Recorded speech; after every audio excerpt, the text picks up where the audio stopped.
video will help you decide if you're going to rent the Gen 2 or the Mini. Yes, Starlink Gen 2 or the standard actuated, may motor yon, or the Mini. Liit lang yan.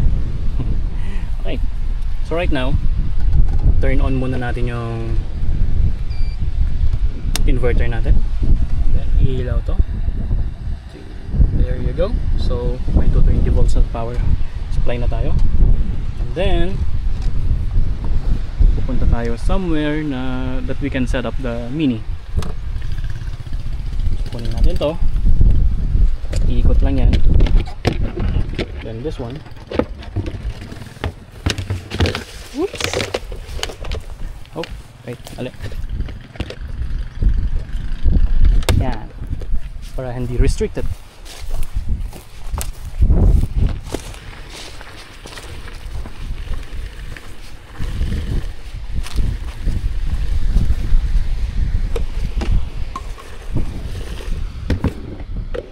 Okay, here's our power supply.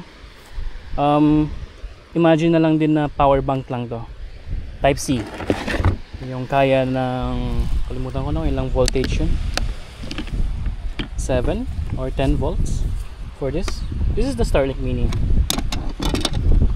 Ang gagawin nyo lang is plug the powerhouse, power source.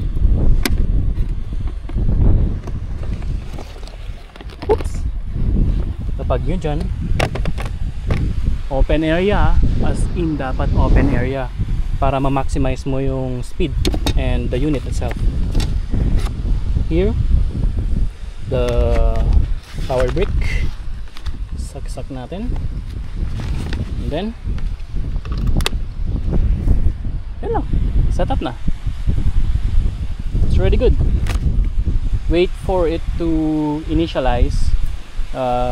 Si Mini, based on experience, parang 3-5 minutes okay na siya. Si Gen 2, yun, yung nasa bubong natin, sometimes nag 15 minutes siya, depende sa area. Pero ang pinakamabilis niya for as experience is parang 8 minutes. Ikot-ikot pa siya. Calibrate. This one, there's also a way for you to calibrate it manually sa app, pero para optimal yung position. Pero based experience, kahit hindi ko na siya i-calibrate, mabilis na siya eh. With regards sa speed, halos parehas lang. In real environment, this is rated up to 200 Mbps. Parang same lang sila if I'm not mistaken. Kasi ito minsan nagsa-spike din ng 200 eh. 200 to 50 nagsa-spike siya. Spike lang saglit lang. Hindi siya yung constant na 250 or 200. Even the Gen 2 or any Gen or any model ng Starlink, spike lang yun. Kaya nga up to. And then yan. Let's see.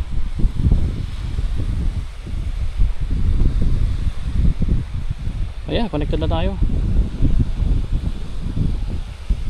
Speed test tayo.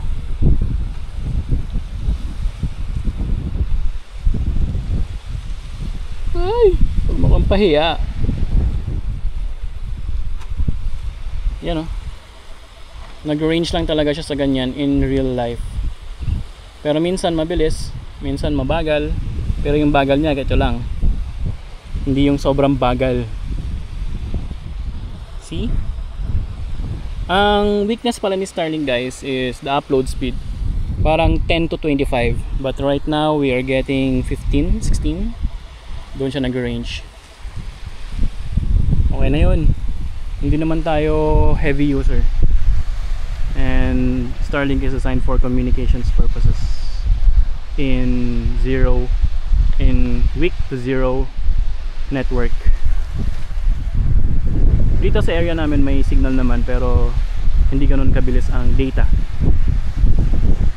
So yun. And ipapak natin. Gano'n kabilis.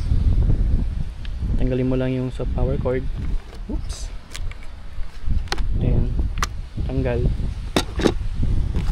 No need to use the application katulad ng Gen 2 that you have to stow the unit. And then patong.